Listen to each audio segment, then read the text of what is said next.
Bienvenue sur le podcast Sur le ring en ligne avec Stéphane Latendresse.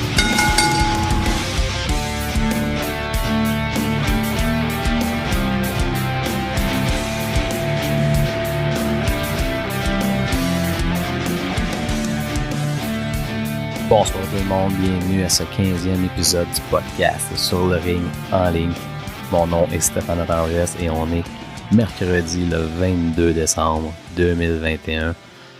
Quelle soirée encore pour la AEW, la All Elite Wrestling et Dynamite. Encore ce soir, Monsieur Tony Khan nous a surpris. Surpris, oui et non. C'était peut-être prévisible pour certains, peut-être pas prévisible pour d'autres, mais on a eu la chance d'assister au début de Kyle O'Reilly avec la compagnie. O'Reilly qui est venu intervenir dans le combat d'Adam Cole et de Orange Cassidy. Donc, officiellement, Kyle O'Reilly est All Elite. Donc, manque juste Roderick Strong. Malheureusement, Strong, je pense pas qu'il va atterrir avec la AEW, lui qui est encore à NXT. Mais écoute, faut donner ça à Tony Khan. Je veux dire, 2021, il a surpris tout le monde. Il a surpris la planète lutte en entier. Là. Je veux dire, les signatures de contrats qu'il a faites, on a juste à penser au pay-per-view All Out en septembre dernier, tu sais, sur le même show, à voir Adam Cole qui fait ses débuts, puis Bryan Danielson, écoute, c'est quand même tout un exploit, là, je veux dire. Puis ce soir, Kyle O'Reilly, donc on entendait dans la foule le chant Undisputed. Écoute, la AEW continue sur sa lancée. Écoute, c'est agréable. Présentement, c'est un peu comme dans le temps des Monday Night Wars. Je veux dire, c'est le fun d'être un fan de lutte présentement. C'est le fun de voir les gars switcher d'un bord, parce que présentement, c'est pas mal ça. Il n'y a pas grand monde qui s'en va vers la WWE. Mais en même temps, comme j'ai déjà dit dans un autre podcast, je trouve ça un peu inquiétant. Parce que là, je veux dire, à un moment donné, dans le vestiaire, tu vois les gars de la WWE débarquer. Ceux qui sont là depuis le début avec la AEW vont peut-être avoir moins d'exposure, moins de temps de télé ou peu importe. Donc, c'est un peu ça ma crainte avec toutes les signatures qu'on voit dans les derniers mois, dans la dernière année avec la AEW. Je veux dire, quand on regarde le show, on peut pas faire autrement que pratiquement de regarder la WWE, mais en meilleur. Je veux dire, c'est pratiquement tous des anciens de la WWE.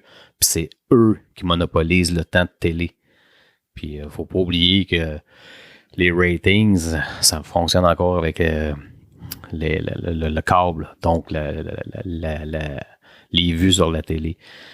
Donc, ça donne moins d'exposure pour les autres. C'est sûr que pour les plus jeunes, la nouvelle génération, je veux dire, les gens vont voir sur YouTube, Dark, tout ça, mais ça se passe vraiment encore sur la télé puis sur le câble.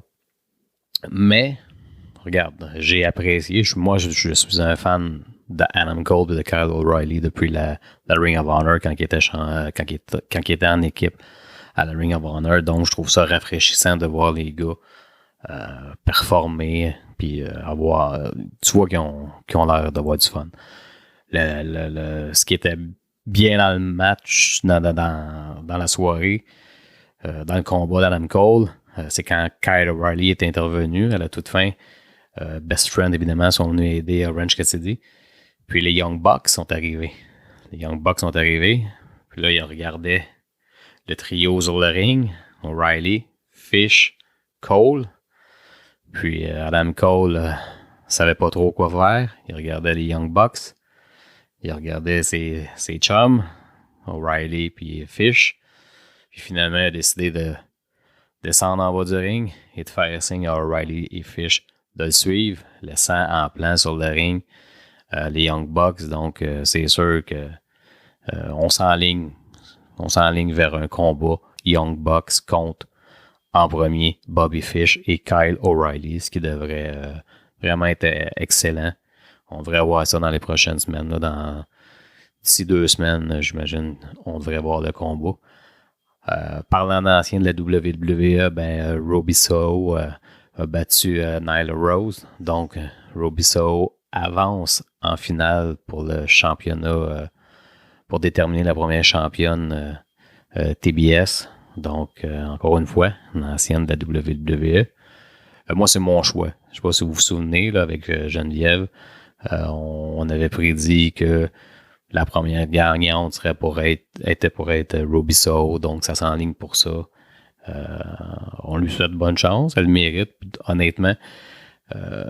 J'imagine que dans l'autre combat, je pense évidemment ça va sûrement être Thunder Rosa qui va remporter. Donc ça devrait donner une bonne finale, Thunder Rosa contre Robbie. Donc encore une fois, un excellent Dynamite. La AEW, moi personnellement, dans mes prix de l'année, je l'ai voté pour la fédération de l'année. Dans le prochain podcast, je vais vous énumérer mes prix de l'année 2021.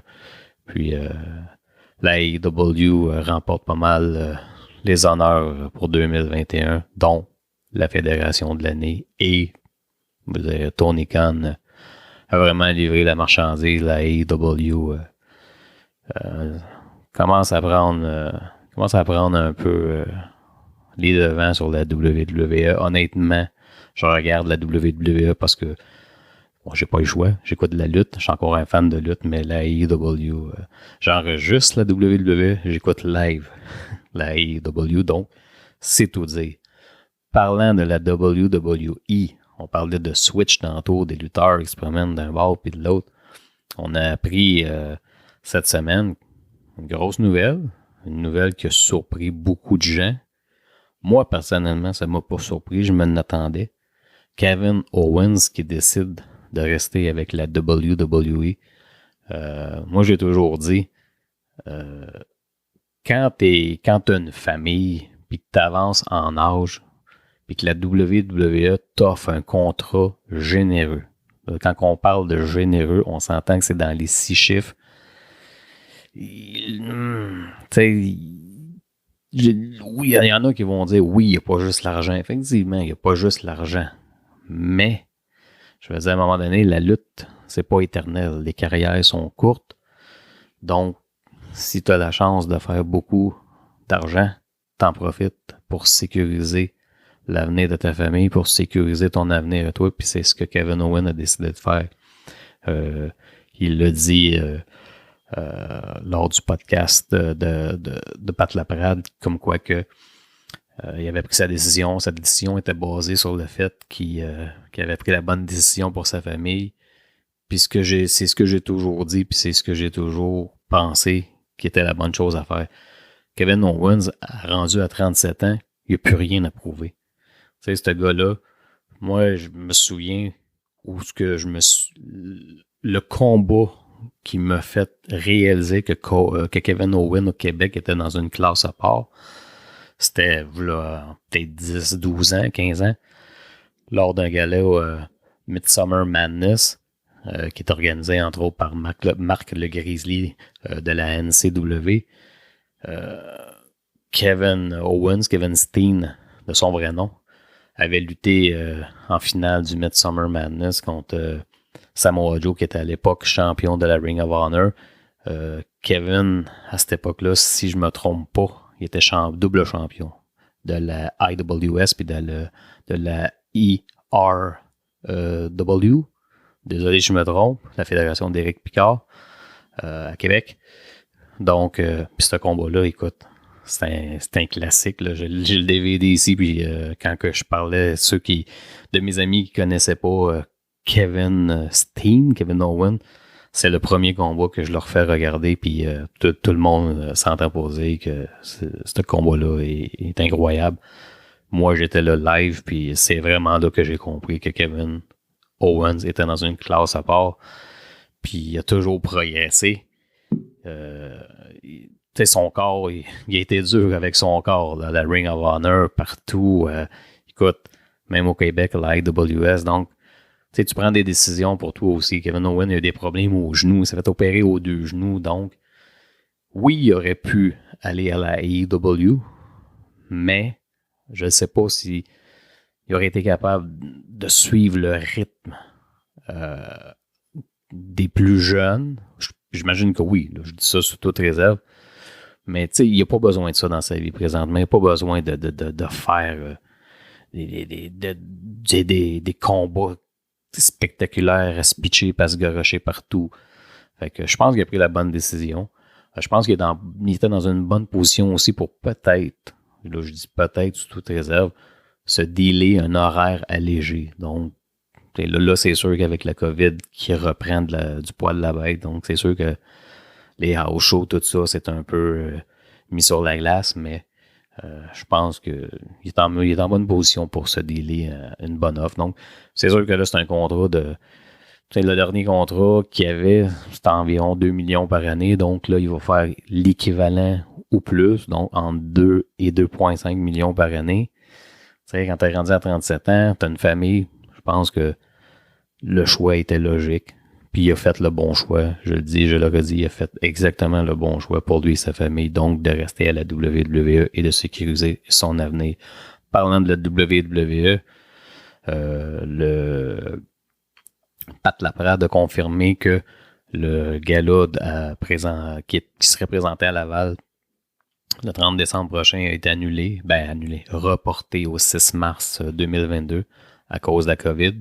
Évidemment, la COVID là, a poussé le gouvernement à restreindre les foules, tout ça. Donc, le gala à Laval reporté au 6 mars 2022. Donc, ça fait pas mal le survol de ce que je voulais faire ce soir. C'est vraiment un mini podcast. Je vais revenir dans l'épisode numéro 16, comme j'ai dit tantôt, avec les prix de l'année 2021. Je vous ai donné un peu un aperçu. Fédération de l'année, évidemment, la AEW. Je peux vous dire aussi le pay-per-view de l'année. Mon pay-per-view de l'année, pour moi, ça a été All Out. Je veux dire, c'était un excellent pay-per-view de l'année. Comme j'ai dit tantôt aussi avec les 2 arrivées, Adam Cole puis le dragon Daniel Bryanson ou Bryan Danielson, appelez-les comme vous voulez, peu importe, c'est mélangeant. Donc, c'est tout pour moi pour ce soir. Donc, je vous reviens avec l'épisode de numéro 16 bientôt. Puis sur ce, bonne soirée. Puis si vous avez la chance de voir les débuts de Kyle O'Reilly, allez voir ça. Sur ce, je vous dis à la prochaine, si Dieu le veut. Ciao!